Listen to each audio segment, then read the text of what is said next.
O tema hoje será a legislação da educação especial. Nós vamos conversar um pouquinho sobre a questão da legislação, a construção do pensamento aí político-filosófico da educação especial no decorrer do tempo, né, das questões históricas, falar um pouquinho sobre a conduta social, né, e a evolução da educação especial, como era tratado as pessoas com deficiência, né, que antes não tinha essa nomenclatura, essa nomenclatura nova, né, novíssima, inclusive, né, há pouquíssimo tempo a gente conseguiu aí estabelecer uma oficialidade dessa nomenclatura, né, pessoa com deficiência. Até então, a gente tinha algumas divergências aí teóricas, algumas divergências de texto, quanto à referência à pessoa com deficiência, né? Então, pessoas com necessidades especiais, pessoas especiais, indivíduos, mais antigamente, nós tínhamos alguns termos que se tornaram pejorativos ao longo da história, como retardados, débeis mentais, mudinho, surdinho, ceguinho, né? Que a gente entende que eram colocações que a gente podia ler, não sei se naquele tempo, talvez a falta de informação, de construção de um ideal, né, para a pessoa com deficiência, mas se usava e pejorativamente. E aí a gente vai conversar um pouquinho, passear um pouquinho na história, tanto na história da educação, quanto na história da educação especial, e a gente vai falar aí sobre a legislação, os marcos da legislação quanto à educação especial, como se constrói. E então a gente vai começar lá no século XV, que é um início aí, né, assim, marcante para a gente, porque é a época da exclusão, né? Os romanos, eles sacrificavam as pessoas com deficiência. Eles acreditavam que as pessoas com deficiência eram espíritos, né? Que eram bem-vindos, né? Que não eram bem-vindos e que essas pessoas eles podiam ser sacrificadas e que elas tinham que ser banidas da sociedade, né? Então não aceitavam a questão da deficiência aí, né? Na Roma Antiga, a gente já tinha a questão do abandono, as pessoas eram abandonadas, as pessoas portadoras de deficiência eram abandonadas, né, em calabouços, nas florestas, elas eram deixadas à margem da sociedade. A gente tem aí um referencial aí, que é o Quasimodo, né, do livro O Corcunda de Notre Dame, que morava no calabouço da torre da Catedral de Paris, né? Numa catedral, ele se escondia ali dentro e ele vivia ali dentro por causa da sua deformidade.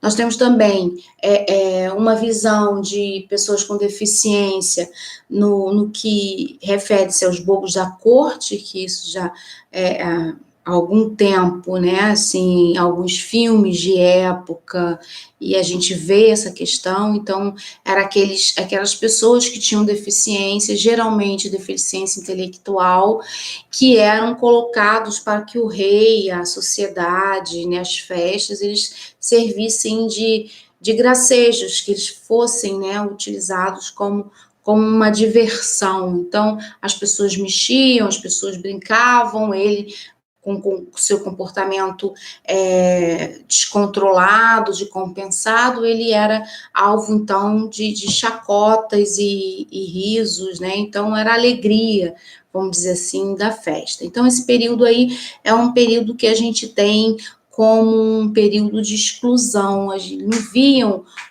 o deficiente, né, como um ser humano, como uma pessoa dotada de capacidades, de possibilidades. Não, era algo que eles tinham que viver isolados, fora da sociedade, para que a sociedade se tornasse uma sociedade limpa, né, uma sociedade perfeita. Então, a ideia era que a sociedade fosse uma sociedade pura, perfeita, né, sem pessoas com aleijões, cegos, surdos, né, com problemas mentais. Às vezes a gente fala pessoas com problemas mentais e deficiente intelectual, pode soar a mesma coisa, mas não é a mesma coisa, né? A ideia de deficiência mental, ela é ainda usada, né, tecnicamente dentro da medicina, e também a deficiência intelectual. Elas têm parâmetros de diagnósticos, de disfunções diferenciadas aí, tá bom? Então, essas pessoas eram tratadas dessa forma. Aí a gente vai pensar aqui, já no século XIX, quando surgem os asilos, quando surgem as escolas. Então, essas crianças que eram deixadas nas igrejas, né, elas começam a virar uma população.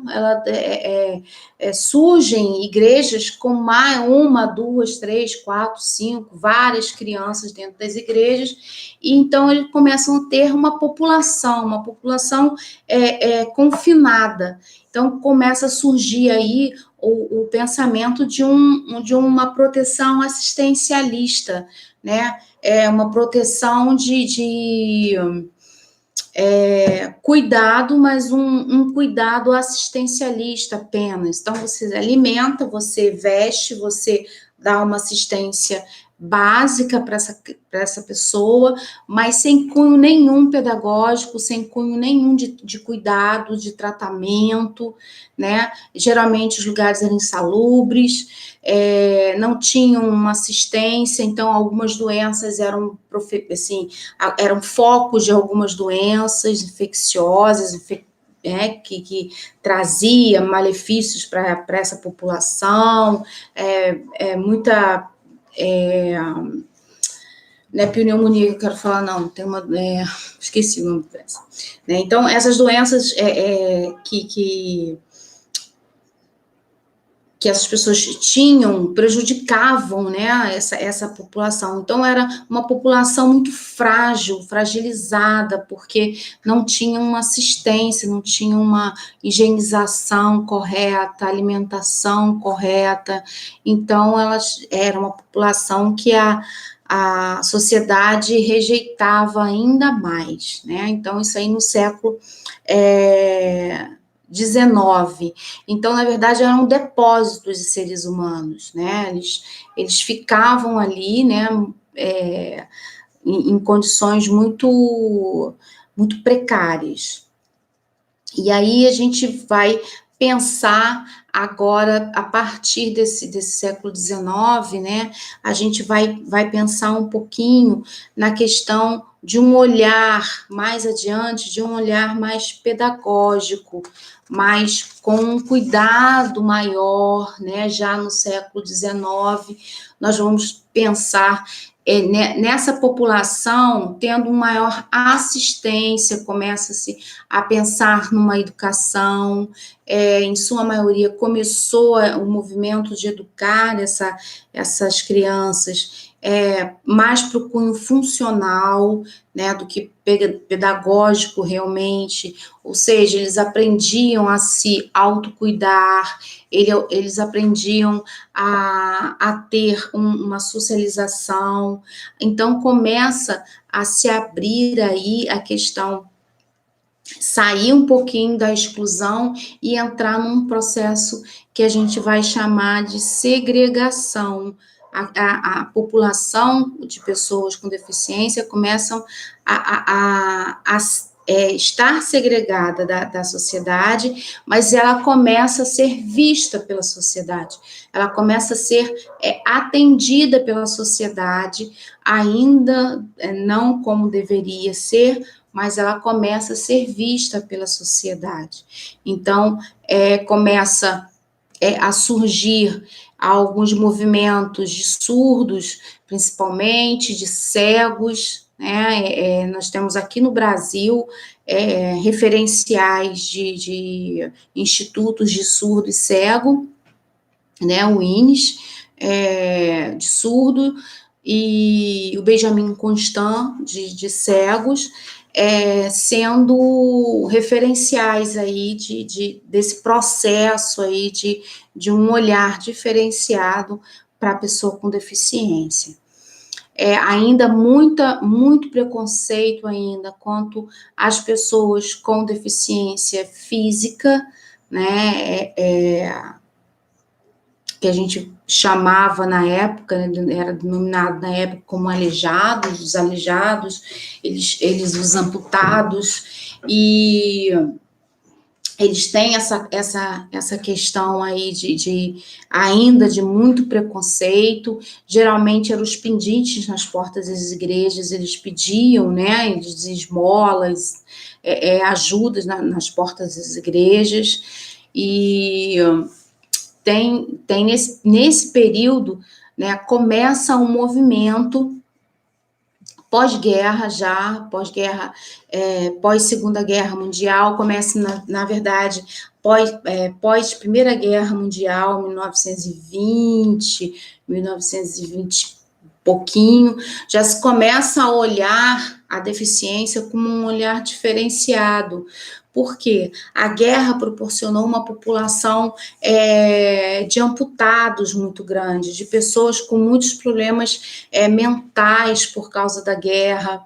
E então, principalmente na Europa, eles começam a ter um olhar diferenciado para essa população. É uma deficiência que não é deficiência de nascimento, né, mas de um processo histórico, um processo político e histórico.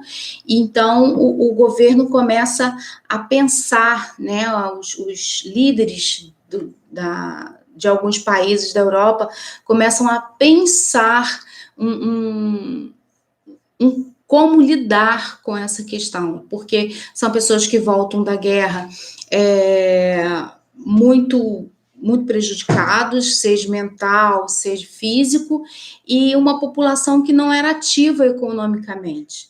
Então, começa-se a pensar como qualificar essas pessoas para o mercado de trabalho, o que nós vamos fazer com essas pessoas, né? Então, começa-se aí a pensar a relação aí de reabilitação, por exemplo, da pessoa vinda da guerra, e ela culmina em 1945, com o final da Segunda Guerra Mundial.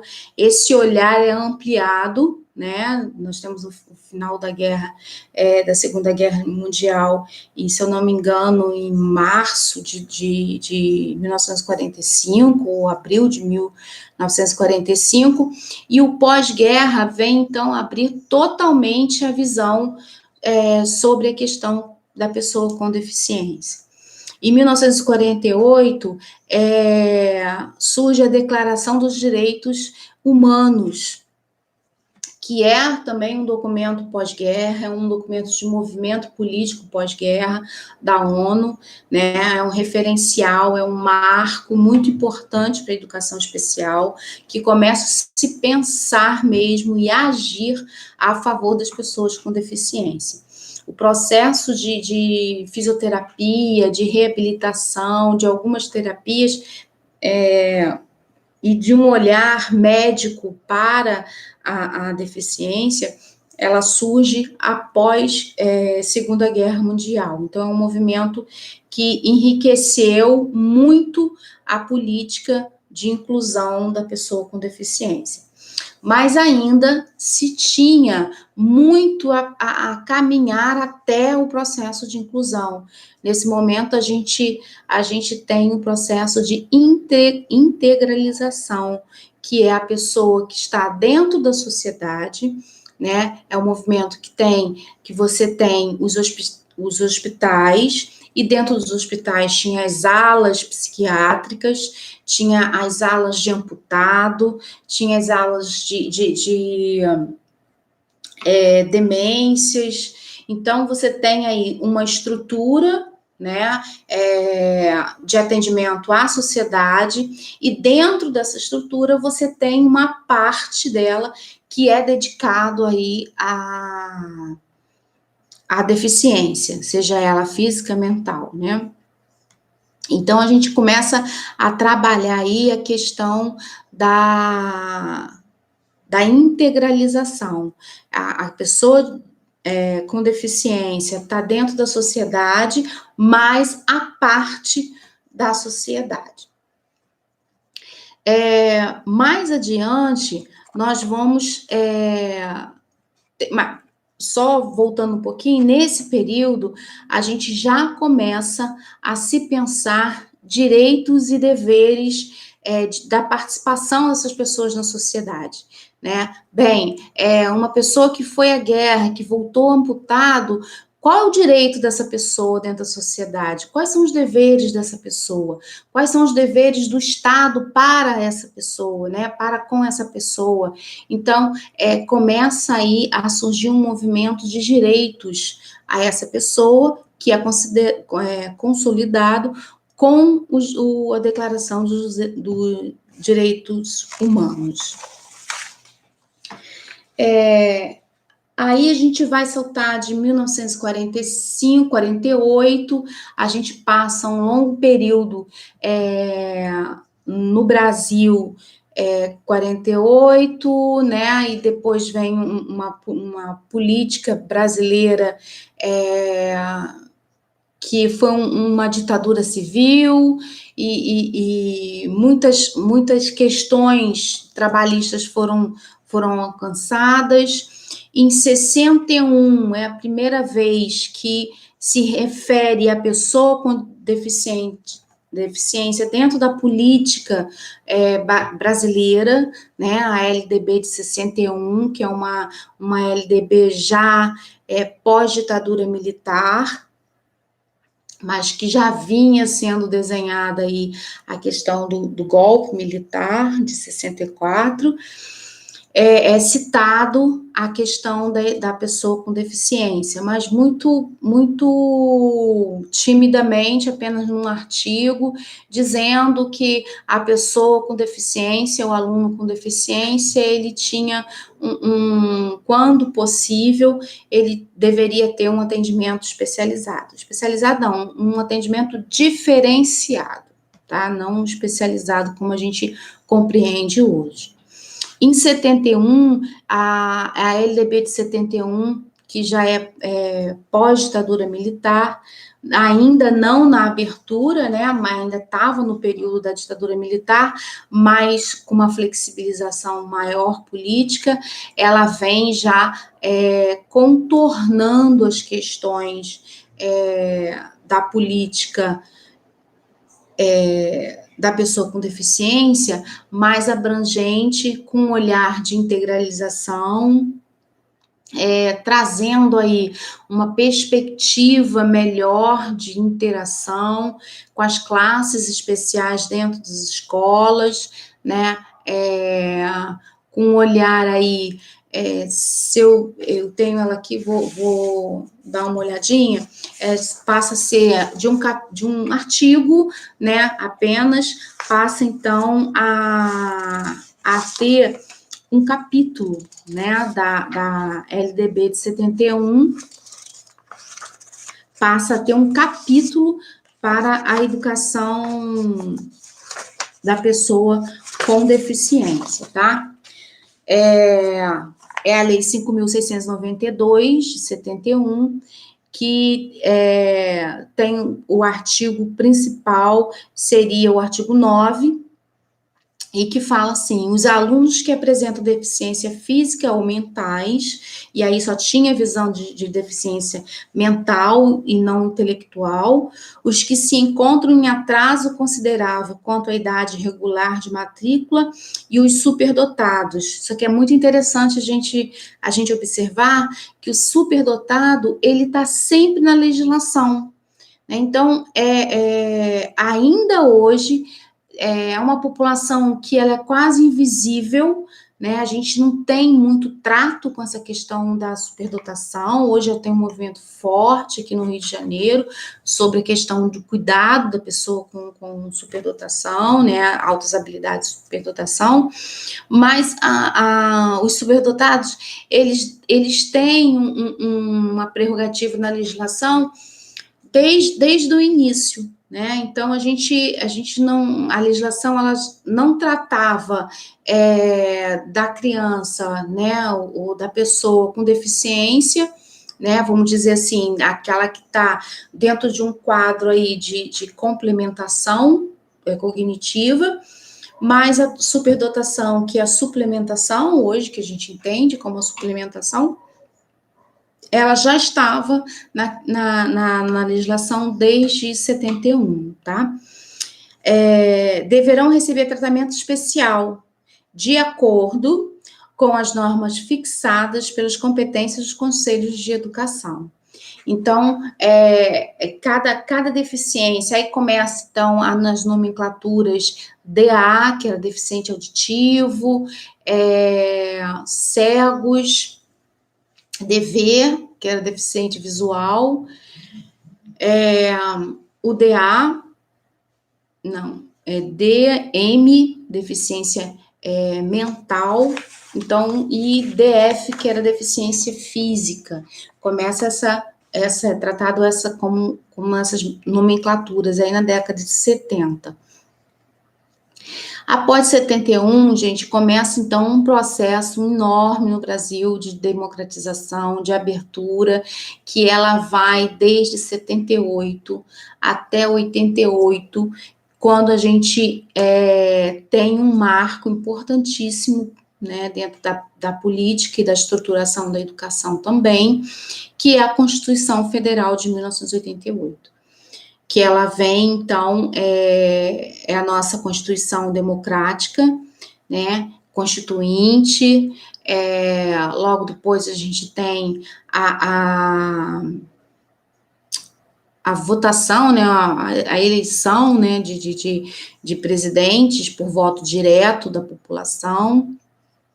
E dentro da Constituição Federal, então, se forma um capítulo inteiro, né, que é um capítulo longo sobre a educação.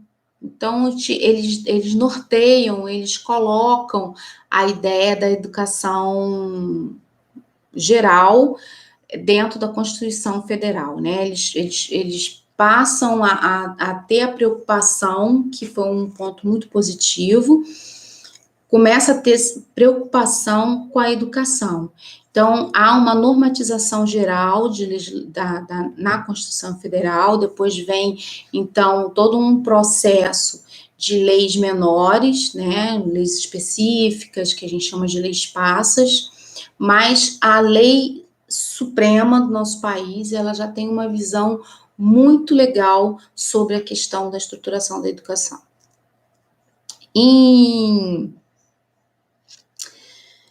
Na CF, né, na Constituição Federal de 88, tem uma colocação política que é muito interessante, que é a educação para todos, né, que é muito questionado isso aí. Quando o Brasil estabelece que a educação é para todos, ele está estabelecendo aí politicamente que a educação ela tem que também se organizar como uma educação inclusiva. senão não é para todos. Então, se a Constituição Federal, que era uma lei que é a lei máxima do nosso país, ela estabelece que a educação é para todos, então a gente compreende politicamente, filosoficamente, né, que a educação também é para as pessoas com deficiência. Então, começa um movimento muito forte quanto à questão do atendimento à pessoa com deficiência. Em 94, a gente tem um marco internacional sobre a questão da legislação, que é a Declaração de Salamanca, que é uma declaração bem aberta quanto à educação das pessoas com deficiência. Então, ali vai ser um marco importantíssimo que até hoje a gente pauta, né, o nosso trabalho dentro das diretrizes, né, que foram acordadas na Declaração de Salamanca, e que um dos países que estava presente nessa e assina essa declaração é o Brasil. Então, ele reafirma a sua postura anterior, que era a postura de educação para todos, através também de concordar, né, com as declarações de Salamanca. Mais adiante, em 96, a gente tem a nossa famosa LDB, que agora a gente está chamando aí de LDBNE, né, que é Lei de Diretrizes e Bases Nacionais da Educação. Há algum tempo atrás, a gente chamava somente de LDB, depois colocaram o N e o E aí. Então, fica LDBNE, que é a legislação hoje que vigora aí, que é a Lei 93/96, 93/94 de 96, que é o nosso estatuto, que é a lei que vem abaixo aí da Constituição Federal. Então, a gente é normatizado aí pela Constituição Federal, que é a nossa lei máxima, né? Depois vem a lei, os estatutos, né? Que é uma lei abaixo aí da LDB. E depois, gente, abaixo dos estatutos vem outras normatizações, que são os decretos,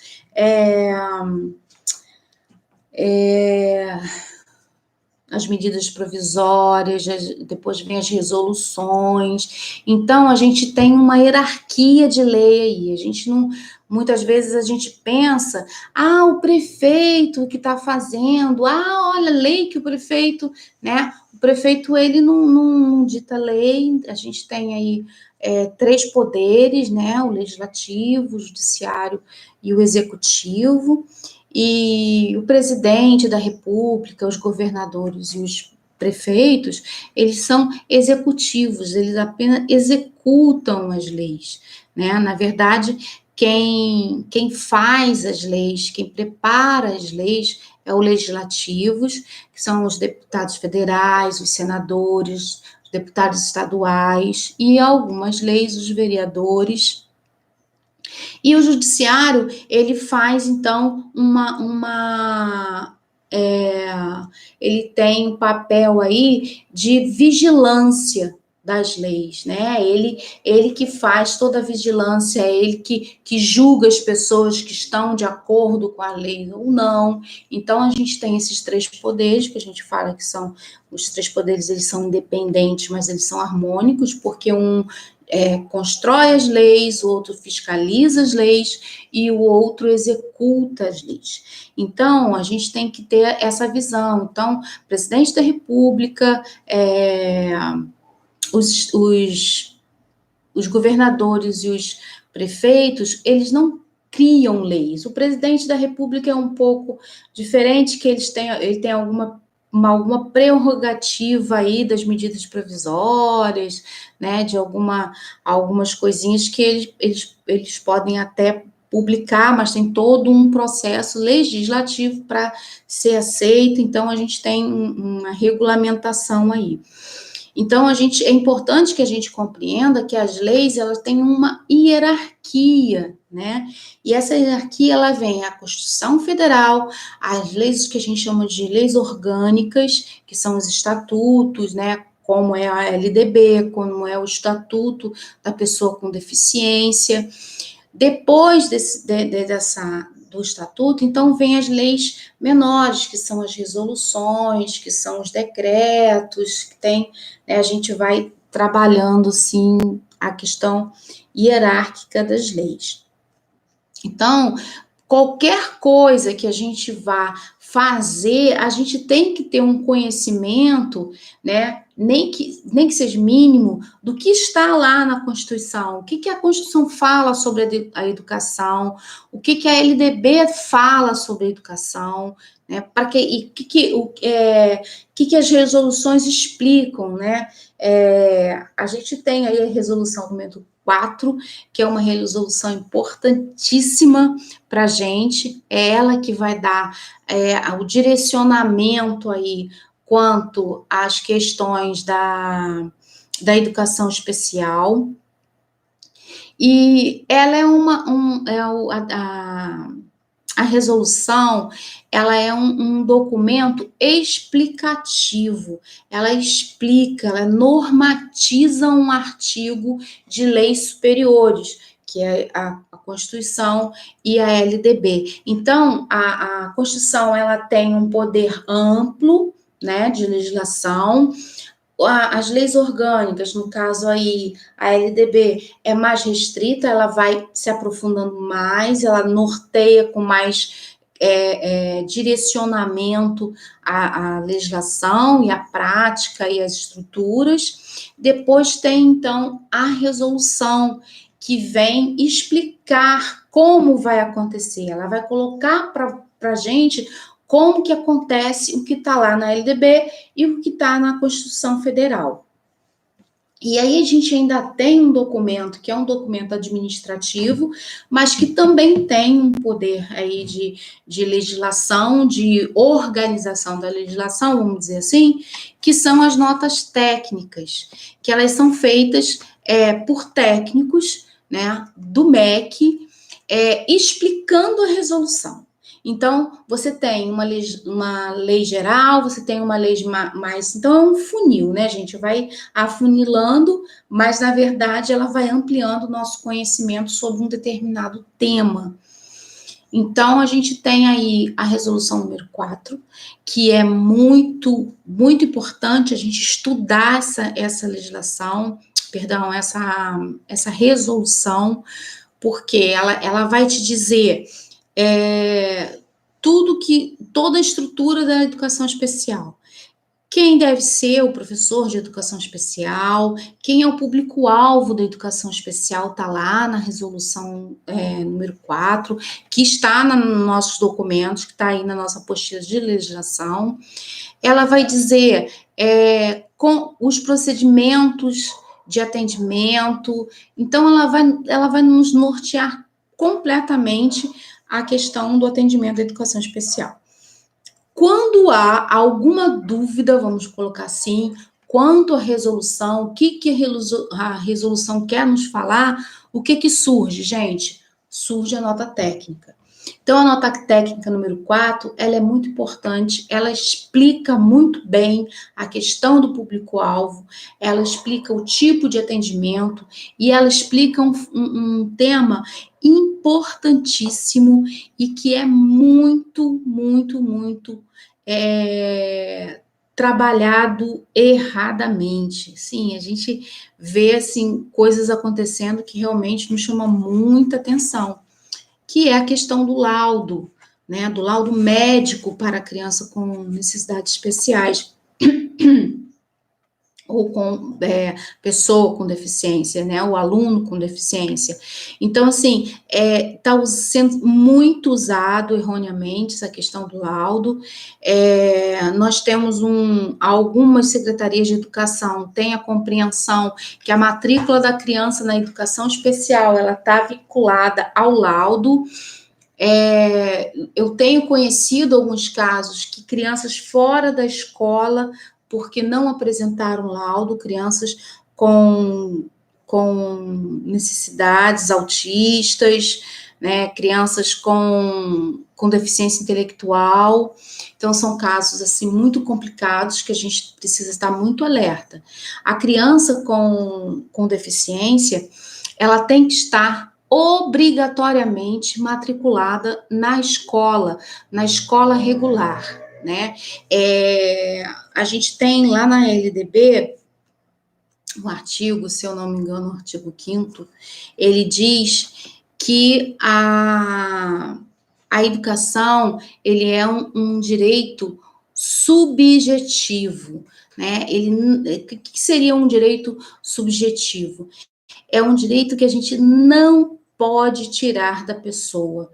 Ele é um direito obrigatório, é um direito inalienável. A gente não pode tirar da pessoa o direito de estudar, em hipótese alguma. A mãe está doente, a criança tem que estar matriculada. A criança tem deficiência, a criança tem que estar matriculada na rede pública de ensino ou na rede particular, mas a partir de 4 anos de idade, a criança tem que ter a sua matrícula dentro da escola, tem que estar matriculado na escola, né?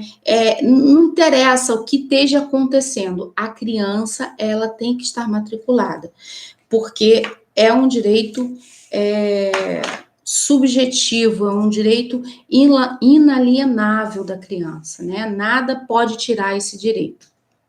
Então, quando a gente diz que a criança só pode ser matriculada mediante a apresentação de um laudo, a gente está tirando o direito dela, né? A gente está colocando uma condição para aquela criança ser matriculada. E a condição da criança ser matriculada não tem, gente, o direito dela, não pode se tirar esse direito da criança. Então, a gente tem que entender que o laudo, ele é uma documentação comprobatória, óbvio, de uma doença, de uma patologia, de um transtorno ou de uma deficiência, mas que ele, para a educação, ele só tem o cunho informativo, ele não tem o cunho comprobatório. A partir do momento que uma criança está matriculada na escola e essa criança apresenta uma dificuldade significativa, como o caso do autista, como o caso do síndrome de Down, como que uma mãe de síndrome de Down não vai poder matricular ele na escola porque ele não tem laudo de síndrome de Down. E a gente já está vendo na característica da criança, a gente está observando no físico da criança que ele tem síndrome de Down. Então, essa criança, ela tem que ser matriculada, sim, na rede regular. Marta, mas e a educação especial? A educação especial, ela diz o seguinte, que o laudo, ele não pode preceder a matrícula, ele não é ele que diz que a matrícula da educação especial deve ou não ser feita. O que vai dizer se a criança deve ou não estar na educação especial são os olhares pedagógicos, o desenvolvimento dessa criança dentro da escola, o desenvolvimento social, psíquico, físico dessa criança dentro da escola.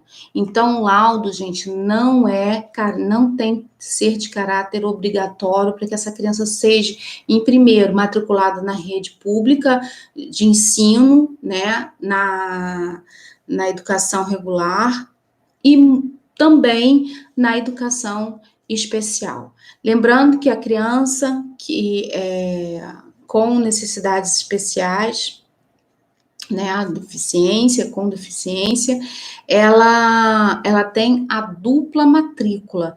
Ela tem uma matrícula na rede regular e tem a matrícula na educação especial.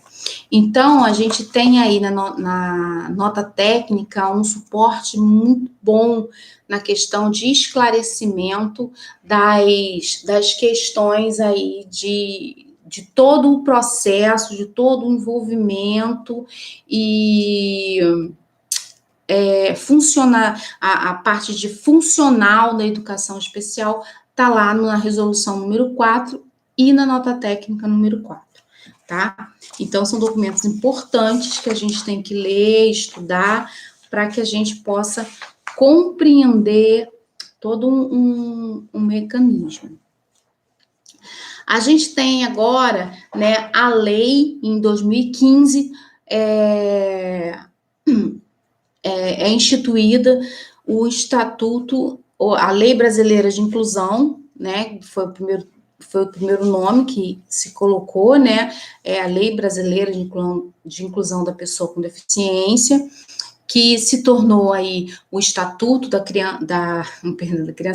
o Estatuto da Pessoa com Deficiência, né, que é a Lei 13.146 de 2015, que é uma lei muito bacana, a gente deve estudar, ela tem muita coisa que às vezes a gente tem dúvidas, e quando a gente lê a lei, a gente fala, nossa, como que eu não vi isso antes?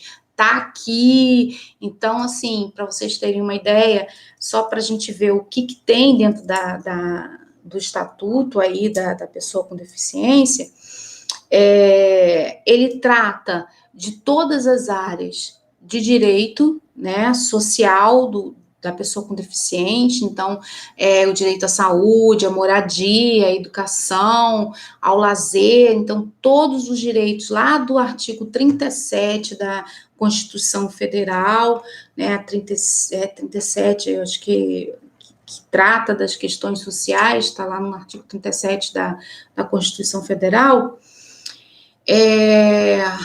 ele vem para o estatuto, né, mais especificamente para a pessoa com deficiência. Então, eles pegam uma matéria constitucional, né, e montam, então, o estatuto da pessoa com deficiência, bem específico, bem temático, a pessoa com deficiência. Então, é uma lei que a gente precisa tá estudando, né? Essa lei, ela modifica uma visão muito interessante jurídica, que é o direito dentro do campo do direito civil, né? Que é a questão do direito, e agora me fugiu a memória, tem um nome técnico, mas o direito da pessoa de escolha, né, da incapacidade da pessoa, né, antes a pessoa com deficiência, principalmente intelectual, e o autismo, ele era considerado totalmente incapaz, né, alguns casos relativamente capaz, mas hoje não, já mudou a visão com o Estatuto da Pessoa com Deficiência, muda essa visão. A pessoa com deficiência intelectual, por exemplo, ela tinha muita dificuldade de se casar. Na verdade, não se casavam. Pessoas com autismo e com síndrome de Down não podiam contrair matrimônio, né, juridicamente falando. E hoje já tem essa possibilidade, as pessoas com síndrome de Down e deficiência intelectual, autismo, qualquer outra deficiência, elas já têm essa possibilidade, já têm esse direito de contrair matrimônio, juridicamente dizendo, né, dentro da questão civil aí. E outras questões também, quanto à tutela, quanto ao tomar conta dessa pessoa, ela foi mais flexionada. Então, o Estatuto da Pessoa com Deficiência, ela alterou algumas normas civis também, E isso é importante para a gente, que a gente entende que isso aí é o empoderamento da pessoa com deficiência, não é porque a pessoa com deficiência ela vai ser controlada, né? Ela não vai ter aí o livre-arbítrio de escolher o que ela quer para a vida dela. E muitas vezes a gente vê essas questões com pessoas mais antigas, né? A limitação e podendo a pessoa ter uma autonomia, ter escolhas, e isso mais engessado, né? E agora, com o estatuto, ela tem houve essa flexibilização aí jurídica e de direitos da pessoa com deficiência. A Lei 13.146, ela também traz, gente, normas também de atendimento, ela coloca lá no artigo 3º, parágrafo único, ela trabalha a questão também do direito da pessoa ter um acompanhante dentro da sala, isso, né, da sala de aula, isso é reforçado na Lei 12.764, que é a Lei do Autismo. Então, é necessário que a gente compreenda e que a gente entenda a importância da lei. No Brasil, a gente tem um pouquinho de uma fala meio preconceituosa com a legislação. Mas a lei não funciona. Realmente, a lei ela não funciona por si só, né? A lei é um documento morto. Ele só toma vida quando a sociedade a pratica, né? A gente tem no meio jurídico, né? A gente fala que a justiça ela é cega, muda e surda. Ela só vai enxergar, só vai ouvir, só vai falar se ela for provocada, né? Então é importante que a gente conheça as leis para a gente provocar a lei, para a gente movimentar a lei, porque senão ela é inerte, ela realmente não vai acontecer. Né? Então, é necessário que a gente mova, né, a sociedade, que a sociedade conheça a legislação, porque a gente só pode movimentar a justiça, ou seja, a gente só vai poder pleitear os direitos se a gente acionar a justiça. Porque se a gente não acionar, ela não vai te ouvir, ela não vai ver e ela não vai falar. Então, é importante que a gente conheça a legislação para que a gente possa trabalhar com a legislação, tá bom? Então, a Lei 13.146, ela tem um monte de coisa, ela fala sobre as barreiras, que tipos de barreiras as pessoas com deficiências elas têm. Então, são as barreiras arquitetônicas, são as barreiras de comunicação, são as barreiras atitudinais, são as barreiras profissionais. Então, tem todo, lá no começo lá da legislação, da Lei 13.146, tem todo é como se fosse um manualzinho de utilização, né? E tem os termos, como a gente entende, como a gente vai entender os termos utilizados no documento. É muito interessante, vale a pena fazer a leitura. E aí ela vai tratar também do público-alvo da educação especial, ela vai tratar da questão da saúde, ela vai tratar dos direitos, né, que são os direitos aí previdenciários das pessoas com deficiência, ela vai falar sobre a questão de acesso, né, a questão de os atendimentos preferenciais das pessoas com deficiência, os direitos sociais dessas pessoas, de locomoção, de acessibilidade, de tecnologia assistiva.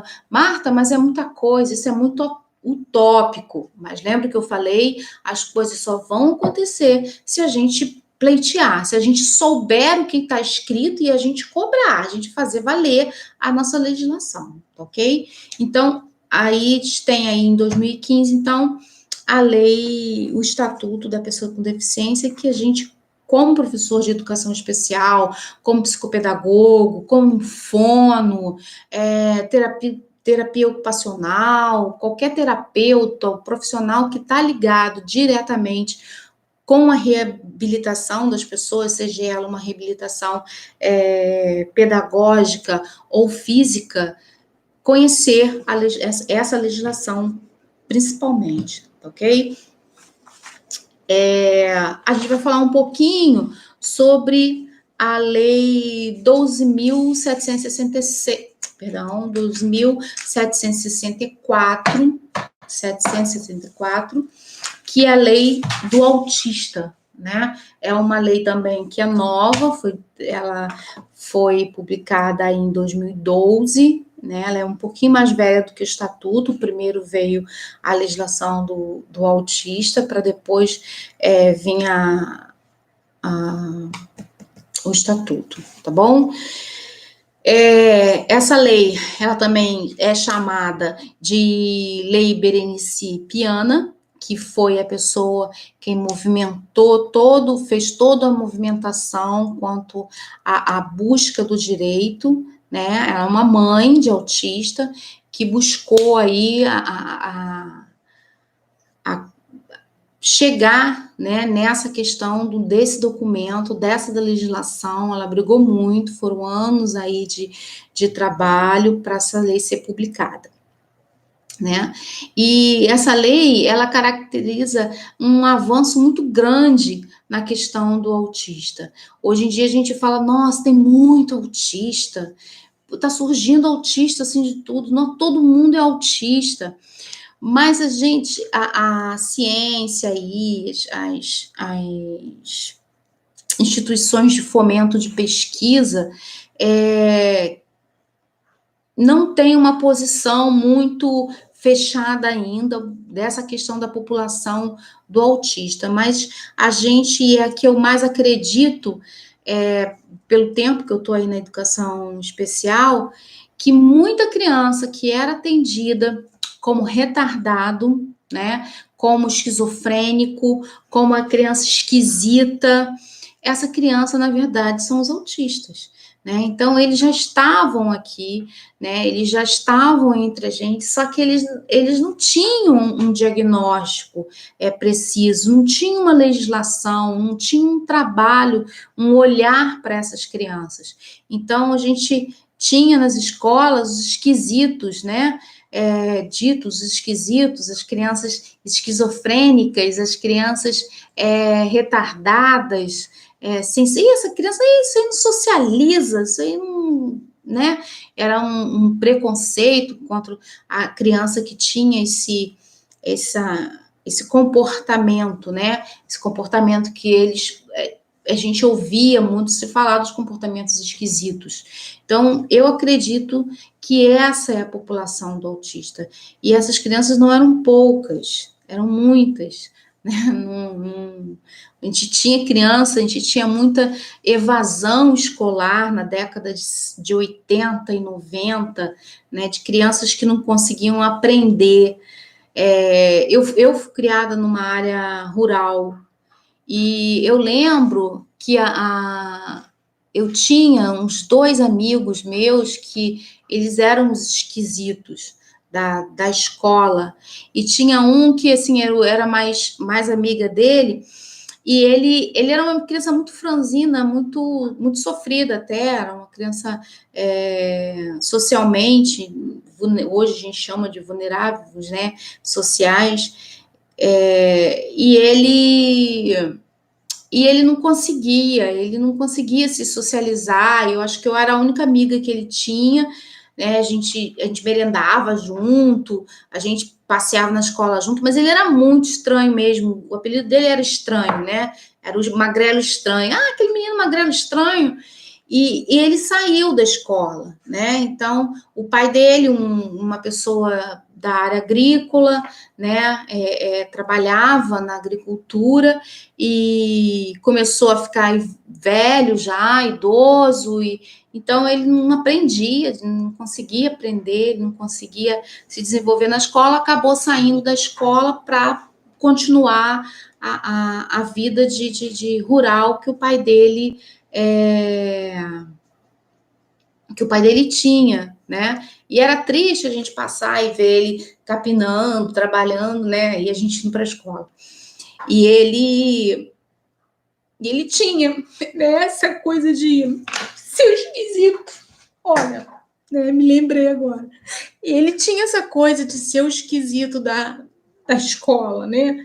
Então, eu acredito que essas pessoas são os autistas de hoje, né? Esses alunos são os autistas de hoje, porque são aqueles que têm mais dificuldade. Então, eu não acredito que os autistas surgiram do nada, como muita gente aí fala, né? Mas que a gente já tinha essa população e essa população era vista diferente, né? Era vista como os esquisitinhos, né?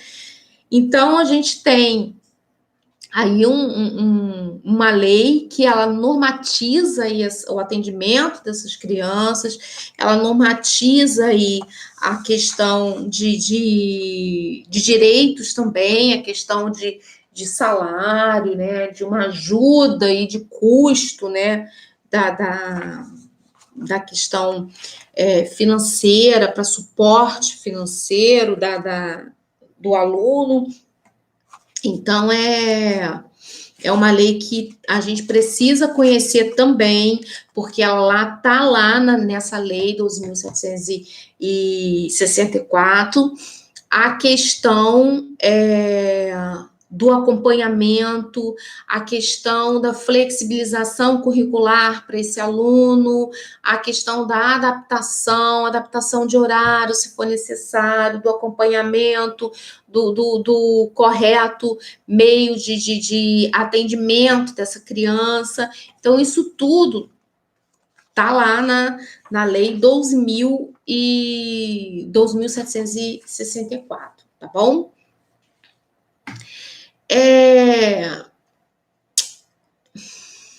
Deixa eu ver, aqui tem um pedacinho da lei aqui, eu vou ler para vocês, tá? Que é do artigo 1º, parágrafo 2º.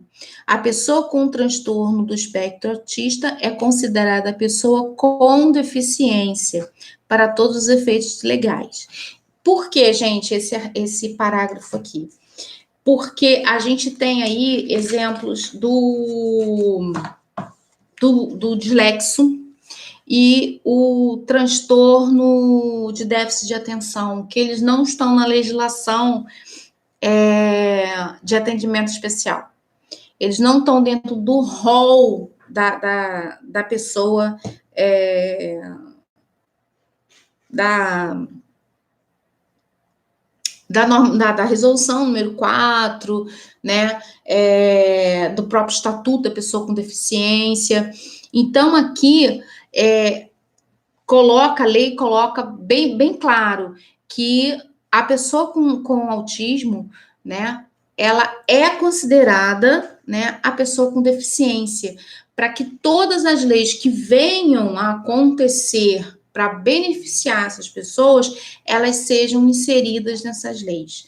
Por isso que a gente tem lá no rol lá da educação especial, antigamente chamavam de transtorno global do desenvolvimento, hoje a gente está chamando aí de TEA, transtorno do espectro autista.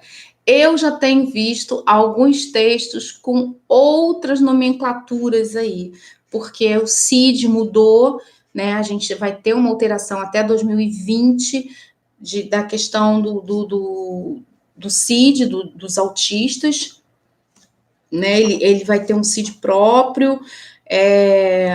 Assim, é uma área que a gente não tem necessidade de saber profundamente, mas é importante a gente ter esse conhecimento. Então, tem muita coisa mudando em questão aí dos autistas, tá bom? Ainda, tem muita coisa ainda para vir aí. E esse parágrafo ele é muito importante porque ele se antecipa aí. Porque, como eu estava falando, o dislexio, os dislexos, dislexia, dislalia, disgrafia, que a gente fala que é a dificuldade, a DIS, né? As dificuldades DIS, a disgrafia, dislalia, dislexia, descalculia, elas não estão no rol da pessoa com deficiência. Então, tem uma polêmica muito grande, a educação especial atende ou não atende os disléxicos e o TDAH? Pela legislação, não. Eles não têm o direito que as crianças com deficiência, consideradas como deficiência, têm. Então, isso prejudica muito o atendimento dessas crianças. E a gente sabe que, uma vez sendo transtorno neurológico, a gente tem uma permanência, né? Porque a gente tem uma definição também lá na Lei 13.146, que ele define o que é deficiência. E a definição de deficiência, ela é enquadrada, a dislexia e o TDAH, ele se enquadra na definição de deficiência do Estatuto, né? Ou seja, a definição é mais ou menos assim, é que deficiência a pessoa com deficiência é considerada a pessoa com um transtorno neurológico permanente, né? Porque a gente tem aí uma diferenciação de condição permanente da pessoa e uma condição momentânea. Por exemplo, uma pessoa que quebra a perna, ela momentaneamente é uma pessoa com deficiência, certo? Mais uma pessoa que amputa uma perna, ela é uma pessoa deficiente permanente, não tem como, né? Você tem prótese, você tem algumas tecnologias hoje de prótese, de acessibilidade, de tecnologia assistiva, que facilita, mas ela é permanentemente uma pessoa amputada. Então, o estatuto, ele fala que a deficiência é aquela que a pessoa com deficiência é aquela com déficits permanentes. E a dislexia, a gente sabe que ela é um déficit permanente, porque é um déficit neurológico, assim como o TDAH. Eles não têm cura, né? Quem nasce disléxico vai morrer disléxico, quem nasce TDAH vai morrer TDAH. Então, a gente tem aí um impasse jurídico muito grande com a questão do recebimento dessas duas classes aí dentro da educação especial, tá bom? Bem, a gente vai terminando, acredito aqui que a gente já decorreu aqui bastante, e lembrando, gente, que a educação especial, ela é um estudo de caso permanente. O que seria isso? Sempre a gente vai ter que estudar cada caso, né? Então, eu não posso agrupar todos os... Eu já falei sobre isso e eu reforço a minha fala, eu lembro que eu falei sobre isso. A gente não pode agrupar os síndromes de Down, a gente não pode agrupar os autistas, né? Na questão dos nossos atendimentos. Cada um tem a sua característica, cada um precisa ser olhado, ser visto de formas diferentes. Então, a educação especial, né, a educação inclusiva, né, a educação especial na perspectiva da educação inclusiva, ela é um estudo de caso constante. A gente tem que estar pronto, né, a buscar conhecimento a cada encontro, a cada aluno que surge, né, para que a gente possa compreender melhor a educação especial e fazer a educação especial, tá bom? Lembrando também que as crianças não devem ser comparadas, né? A gente precisa, a legislação vem para atender a todos, mas a nossa ação, ela é individual. Eu brigo muito por isso, a questão da individualizar, sobre a individualidade da criança com deficiência, tá? Cada criança é única, cada criança precisa de um olhar diferente, como a gente já disse, e cada uma vai ser conduzida e direcionada por um caminho. E esse caminho aí é o nosso estudo de caso, tá ok? Então, a gente termina por aqui. Essa é a nossa segunda aula ao vivo, nós temos mais uma aula ao vivo, e espero que vocês tenham gostado da nossa aula.